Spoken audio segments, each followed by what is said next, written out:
이번 영상은 수시에서 문이과 교차 지원이 어려운 이유를 분석해 보았습니다.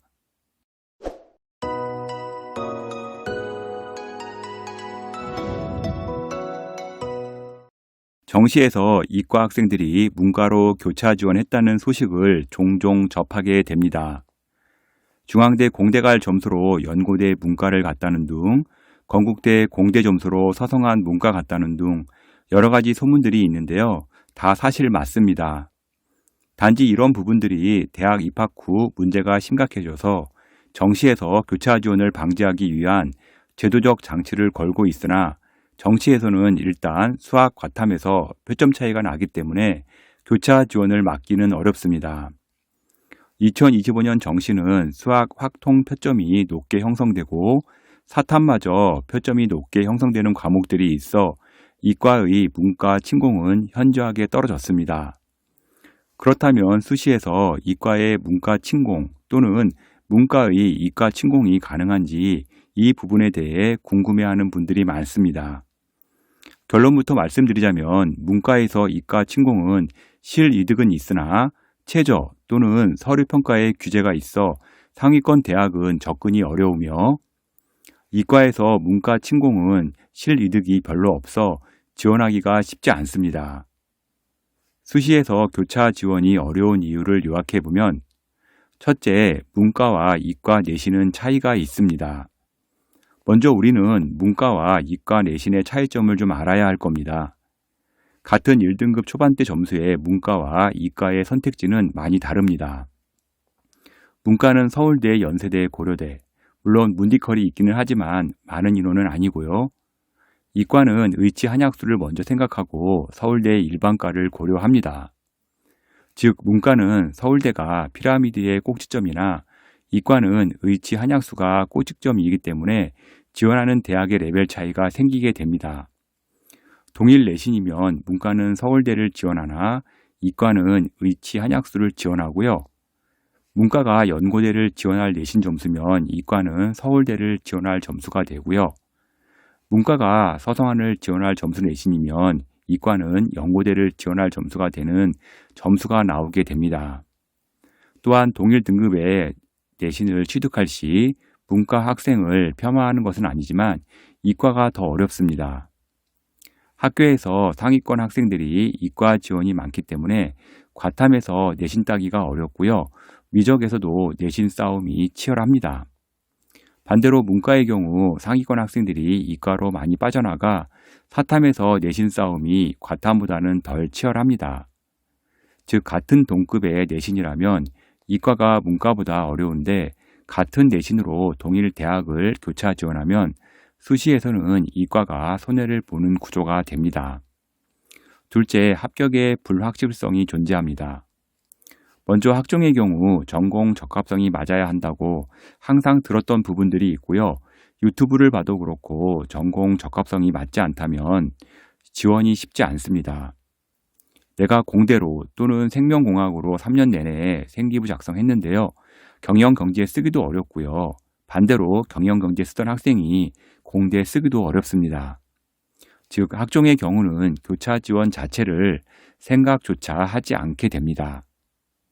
교과 전형의 경우 상위권 대학은 교과 100%가 아니라 서류 평가가 들어가는 대학이 많습니다. 고려대, 성균관대, 한양대, 경희대, 서울시립대, 건국대, 동국대 등 대부분의 학교들이 이제 서류 평가가 들어가는데요. 교과 전형에 서류 평가가 들어간 경우 이과나 문과나 학종 사례처럼 교차 지원이 쉽지 않습니다. 그렇다면 교과 100%를 보는 연세대 같은 경우는 어떨까요? 수능 최저에 수학을 미적, 기하 필수를 걸어 놓았기 때문에 문과의 이과 침공이 어렵고요. 이과가 문과로 지원 시 동일 내신의 경우 앞서 말씀드린 것처럼 문과보다는 취득이 어렵기 때문에 손해가 있어 지원할 이유가 없게 됩니다. 교차 지원이 가장 유리한 대학은요, 서강대학교인데 이 학교의 경우 문과 지원자가 상당히 유리한 대학이라고 보면 됩니다. 서강대는 교과 100%에 최저도 국수 0탐으로 수학이나 탐구에 제한이 없습니다. 또한 최저가 3과목 3등급 이내라 최저도 쉽다 보니 이과의 문과 침공보다는 문과의 이과 침공이 일어나는 곳이라고 보시면 됩니다. 이렇게 불확실성이 크다 보니 이과의 문과 침공은요, 수시에서 일어나기 어려운 이유 중에 하나라고 보시면 됩니다. 셋째, 기회가 또 있는데 교차할 이유가 없습니다. 자연계를 지원하는 학생이나 인문계를 지원하는 학생이나 본인이 꼭 가고 싶은 전공 학과가 있습니다. 어떤 학생은 무조건 의대를 가야 하고 또 어떤 학생은 무조건 영문과를 가고 싶고 또 어떤 학생은 무조건 사학과를 가고 싶은 학생이 있을 겁니다. 모두 처한 상황이 다르고 꿈이 다른데요. 수시카드는 6장이나 있습니다. 또한 정시카드 3장도 수능이 어찌될지는 모르지만 여분이 남아 있습니다. 설마 6강탈을 하겠어? 라는 생각도 들고요.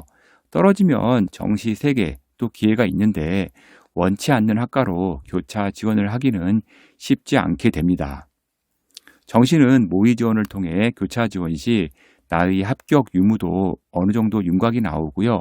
대학 라인도 눈에 볼 수 있게 나오지만 수시는 정시보다 불확실성이 더 크고요. 카드도 많기 때문에 어딘가에서는 내가 원하는 학과 합격할 것이라는 기대감이 있다 보니 교차를 쓰기 어렵게 됩니다. 넷째, 수시는 인문이 자연으로 침공이 더 유리합니다. 최상위권 대학의 경우 문디컬 중에서 한의대와 홍익대 라인 아래로는요, 문과가 이과 침공이 더 유리합니다. 먼저 한의대의 경우 문과, 이과 구분 없이 교과로 지원할 수 있는 대학이 많은데요. 예를 들면 대전대, 동신대, 동의대, 세명대, 상지대, 우석대 등은 자연계나 인문계의 구별 없이 이제 수능 최저 과목 제한이 없기 때문에 문과가 지원 시 이과보다 유리하게 됩니다. 1.2등급 전후로 합격선이 형성이 되는데요. 이 점수면 이과는 의대나 치대를 합격하기 때문에 앞서 언급한 대학들은 문과 학생들이 대부분 합격할 수밖에 없는 구조라고 보시면 됩니다. 상위권 대학에서는 서강대가 교과로 이과 학생들이 가기에는 손해보는 느낌이 큰 대학이고요. 홍대 라인 이하의 대학이 목표라면 자연계를 선택하는 것보단 고등학교 때 인문계를 선택하는 게 더 좋을 수 있습니다. 대부분 학생이 서울대를 원하지만 자리는 한정되어 있습니다. 나의 수준을 판단해서 내가 홍익대 라인 이하를 갈 성적이라면 인문계를 선택해서 조금이라도 내신에서 이익을 취하는 게 좋습니다. 홍익대 라인 이하에서는요, 수능 최저가 거의 다 수학이나 탐구의 제한이 없습니다. 물론 일부 국립대를 제외하고 이제 말씀드리는 거고요. 수시에서 교차가 어려운 이유, 특히 정시에선 이과가 문과 침공이 일어나지만요. 수시에서는 일어나기 어려운 구조라는 것을 이해하셨을 겁니다. 상위권 대학에 대한 큰 욕심이 없는 경우는요. 수시에서는요. 이과보다 오히려 문과가 경우에 따라선 유리하니까요. 이 부분도 꼭 참고하시기 바랍니다. 입시 컨설팅 상담 미리 준비하시면 좋은데요. edupaper.kr로 문의 주시면 제가 직접 상담해 드릴 겁니다. 지금까지 수시에서 교차 지원이 어려운 이유를 월간교육신문 컨설팅 이세용 대표가 전해드렸습니다.